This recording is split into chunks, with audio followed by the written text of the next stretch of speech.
It's time for another way too personal look at my personal finances. Because I've shared so many financial goals and so much personal information about my money on this channel, I think it's helpful to take a look at my monthly finances so that you can see how I'm making slow progress to all of these big financial goals. So at the end of the month, I like to break down my income and expenses and share the progress on these goals so you can see what it looks like for a very real person with a very real income. I've been very clear in the past that my finances are more of like a mid-tier. I don't make a lot of money, but I do make a really good income for my age and experience. So I'm by no means scraping pennies to get by, but this allows me the opportunity to make progress towards big financial goals. And I think there are a lot of other people in my situation where a lot of the financial content is focused either on tech bros who make hundreds of thousands of dollars and are trying to retire early, or people that are just trying to make ends meet. And while all of that is completely valid, I think it's helpful to see a more in-between look at personal finance. And then as a sweet little cherry on top, I've decided to do a no buy month in April. So I'm going to explain why I'm doing that, how I'm setting that up, and what that looks like for me at the end of this video. So let's kick it off with a good look at March and dive into the nitty-gritty of my personal finances for the month. My full-time job, I work as an occupational therapist in acute care here in Denver, Colorado. I expect to make about $3,920 each month after taxes. This month, I brought home $4,068. So I made about $150 more than I would expect, which we love. I am paid hourly down to the minute, so I do punch a time clock. I have some variation in my paycheck. It's not the same every 2 weeks, depending on if I worked a few minutes late one day or not.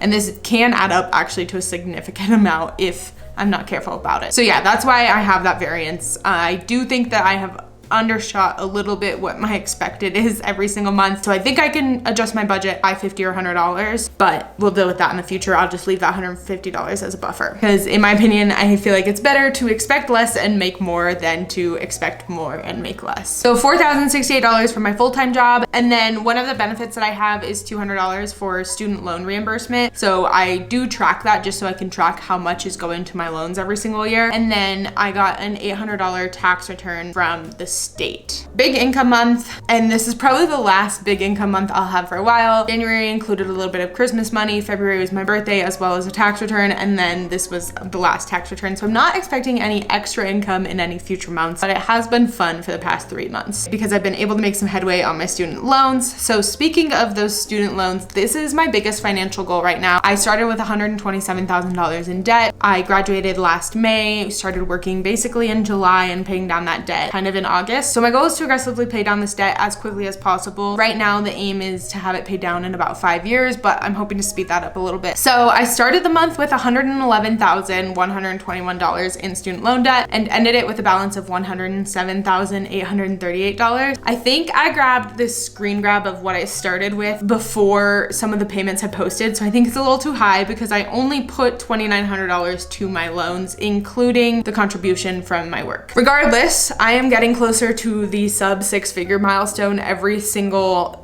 month, obviously, because every single month the balance is going down, but it's getting more and more real. I only have just under $8,000 until I'm sub 6 figures in debt, which is very exciting. Now let's talk investments, because my other big goal is to invest aggressively and be able to hit 100K net worth by the time I hit 30. Right now, I wouldn't consider my investments aggressive by any means, and I will be revamping these in the future. But right now I'm investing the bare minimum, which is $583 into my Roth IRA, which accounts for the $7,000 a year maximum that I can do. And then I also invest pre-tax up to my 401k match. And yes, I am still investing the same amount every single month, even though the markets have generally gone down. I plan to dollar cost average my way to retirement. This number hopefully will get higher in the next couple of years. So now, what did I spend my money on outside of those kind of financial goals? Because I'm aggressively paying down my debt and trying to invest at the same time, I have very low expenses. So I spent my usual $1,007.50 on living expenses. As many of you know, I split living expenses with my boyfriend. This is not necessarily a perfectly even split. You can go watch my other videos where I discuss this, but my fixed expenses are $1,007.50 every single month. But let's actually stop and chat about that for a second, because we made a change to one of our fixed costs, which is our car insurance. Both of our cars are worth less than $5,000, honestly less than $4,000 each. We were paying almost $1,000 a year in collision and comp insurance on our cars. So Jake and I kind of sat down and decided to take a calculated risk and drop just the collision and comp insurance and instead set the money aside into a new car fund. So I know $1,000 isn't gonna get us a new car, but rather than pay for something that, like, ultimately if one of us crashed our cars into a tree and we got a check for $3,000, that would be great, but it wouldn't go that far towards a new car or really anything, and it's not guaranteed that, knock on wood,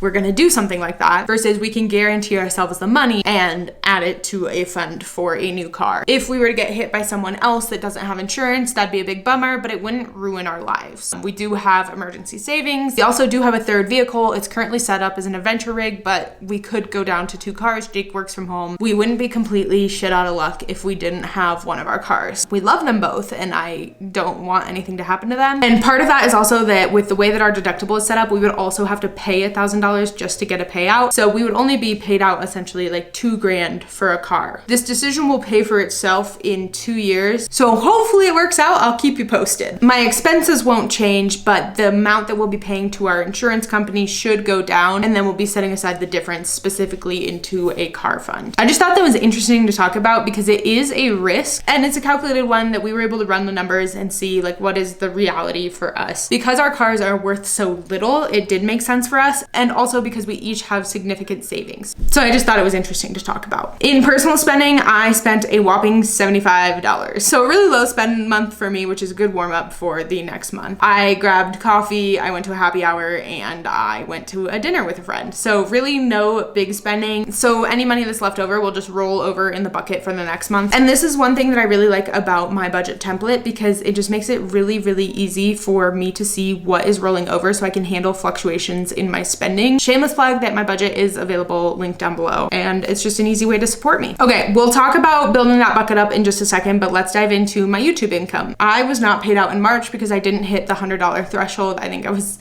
only at $50 for February. I didn't post a lot in February. I also didn't post a lot in March, so hoping for a comeback in April. I am overwhelmed and just trying to figure out a routine that allows me to consistently make really high quality videos. If you have any requests for videos from me, please let me know. I am in a bit of a creative rut. Let's talk about my no buy month for April. Basically, I was looking at a calendar and I realized April is a very simple month for me. I don't have any travel and I have a relatively normal work schedule for myself. So it's kind of the perfect month to take on something like a no buy. And I don't think that no buys have to be extremely challenging. Like that just sets you up for failure. Basically, it's a way for me to remind myself that I don't need to participate in what I call the gateway habits. These are gateway habits that result in larger spending overall. The biggest one for Jake and I is grabbing takeout. We'll justify anything with how busy we are. And so we'll grab takeout multiple nights a week because we're so busy and there's no way that we can cook all these meals at home. And that's definitely a gateway habit too. Okay, if we got takeout Monday, it's okay to get it Thursday. Or like if we're getting takeout, let's also just grab a coffee to go. And so it just is kind of a way to remind us that we can live without all these conveniences. So I won't be putting any extra money towards anything from this no buy month, I don't think. It's just more of a choice to be intentional and not slip into those habits. The only convenience that we have